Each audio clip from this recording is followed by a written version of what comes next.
आज आपण बनवणार आहे मूग डाळ घालून केलेली मेथीची भाजी।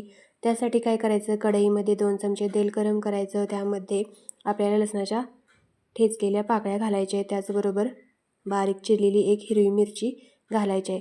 ते 2 मिनिटं परतवून घ्यायचं। लसूण जास्त पण करपवायचा नाही।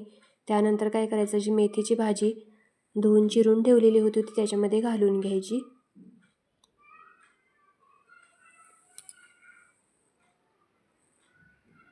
मेथीची भाजी घातल्यानंतर ती तेलामध्ये छान अशी परतवून घ्यायची, म्हणजे त्याचा कलर चेंज होत नाही, आहे तसा हिरवागार राहतो। आता ह्याच्यामध्ये आपल्याला पाव वाटी मूग डाळ घालायची आहे।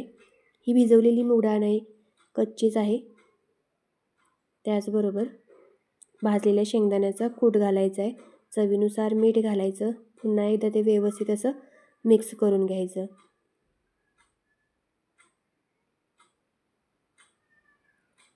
हे मिक्स करून झाले की झाकण लावून आपल्याला 5 मिनिटं शिजू द्यायचं आहे। 5 मिनिटानंतर मस्त असं त्यातलं पाणी आटलेलं आहे आणि भाजी पण छान अशी शिजलेली आहे आणि कलर पण त्याचा हिरवागार असा राहिलेला आहे। तुम्ही पण या पद्धतीने नक्की करून बघा। रेसिपी आवडली तर आपल्या चॅनलला लाईक, शेअर आणि सबस्क्राईब नक्की करा। धन्यवाद।